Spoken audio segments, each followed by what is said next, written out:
Japan is the favorite against Brazil. That's what a lot of people have been saying since this matchup was confirmed, and everyone knew it was coming. Brazil will face Japan this Monday for a spot in the round of 16 of the World Cup, and many people are saying that Japan is fully capable of surprising the Brazilian team and moving forward. Some people say it wouldn't be surprising if Japan advances too. Yeah, there are a lot of nuances, and it's a match that will very possibly and probably be tough for the Brazilian team. But is that really the case? Does Japan really have all this ability to surprise Brazil? Well, that's what we're going to show you in this video, whether it's yes or no. But before that, leave your like on this video, subscribe to our channel so we can keep growing and bringing you the best World Cup coverage. And let's go back a little in time so we can understand the whole evolution of Japanese soccer. For that, let's go back to 2006. The only match between these two teams in the World Cup happened at the 2006 tournament.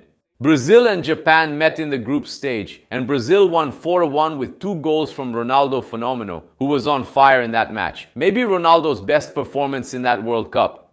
Zico played the final years of his career in Japan as well, and later, because of his affection and positive relationship with the country and the national team, he went on to coach Japan. He is a very important figure in the development of the country's approach and its relationships with sports, because he was the one who practically brought soccer into Japan and naturally increased people's interest. Consequently, people wanted to see a strong national team, and Zico also helped on the sidelines. His influence, even though it was still in its early stages with the national team, led to younger players emerging and of course becoming interested in playing for the national team. And this turned into a snowball effect. The Japanese national team started to grow.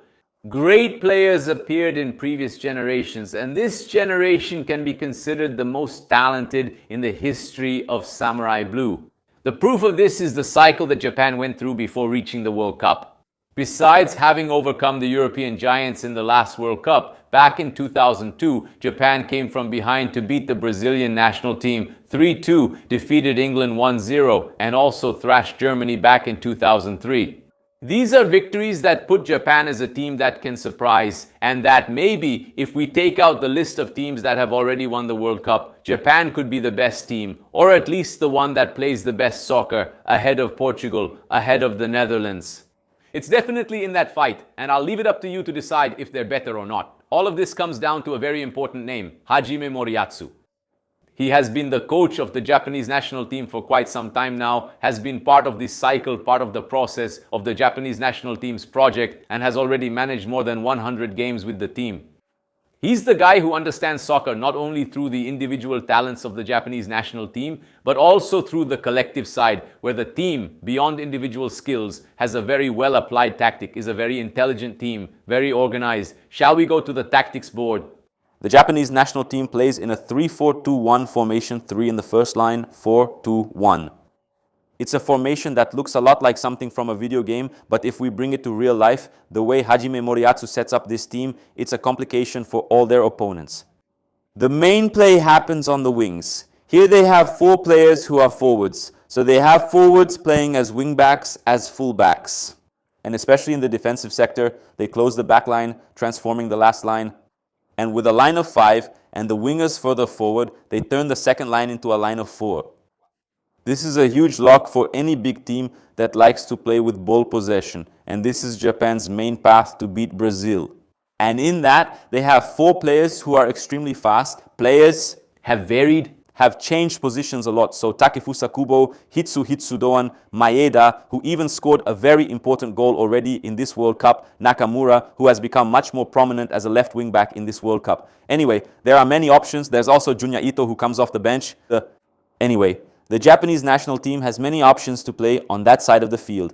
And up front, the one who has been playing is Ueda, who is a player with a great finishing ability. In the midfield, the ones who provide both defensive and offensive balance are Kamada, along with Sano. They are also very important players for the balance of this team, and it's a team that attacks as a unit. So, when they attack, everyone moves forward. Everyone moves up. The defensive line often stays in the middle. They also like to press after losing the ball, but when they have to drop back, they do it as a unit. So, like we mentioned here about Ueda's importance to this team is huge because he also drops back to help. So they set up a line of 5 back there. In the back, there's this line of 4 more central players. and Ueda still drops back. So it's a defense that moves up as a unit and drops back as a unit. And when they have the ball, they also attack as a unit. It's a very dangerous team, and they have fast players. Like we mentioned, these guys on the wings, they play a very fast-paced role, which is really good. So when Japan has possession of the ball, they can hold it for longer. They hold it on the sides, always attacking behind the fullbacks in this area here, and they can be very dangerous. Naturally, when they receive the ball here on the wing, there are always players coming from behind, always filling the box, and naturally Kamada is the one who shows up much more than Sano or whoever is playing with him in midfield to be able to attack. And then naturally Sano moves up and the line moves up. It's a group attack and always with many attacking options to complement the plays. Luckily for the Brazilian national team, Japan's main players are not in this World Cup. Minamino, Mitoma and Wataru Endo couldn't go to this World Cup because of injuries in recent months and were missing from the Samurai Blue squad. These are the three main references with the ball. Minamino, a player who has already played for Liverpool, and Mitoma, who is a very talented player for Brighton. And of course also Endo, who is currently one of the main players and even a captain for Liverpool in the Premier League. And after his injury, he even announced his retirement from the Japanese national team, because he thinks he won't make it to the next World Cup and doesn't want to take up space from other players during the World Cup cycle. But even so, Moriatsu managed to take a step further, and in this World Cup he showed that. He showed that the Japanese national team, despite being very skilled and having these players, doesn't depend only on them. And they also have quality coming from the bench. They have quality throughout the whole squad, not just from Mitoma, Minamino and Endo. And with that, the absence of the stars serves as proof of the evolution of Japanese football, because they are not the only players. Players of quality, of ability in this squad. There's no way we can look at Japan and say that Brazil isn't the favorite in a match against them. Obviously, we have to respect this generation a lot, and obviously we can't make the same mistakes as in last year's friendly match. But even so, Brazil has players with greater individual ability and higher quality. Collectively, maybe Japan's work is ahead, even because it's been going on for much longer than Antelote's work, which started in the middle of last year. Individual talents stand out and have been very noticeable in this World Cup.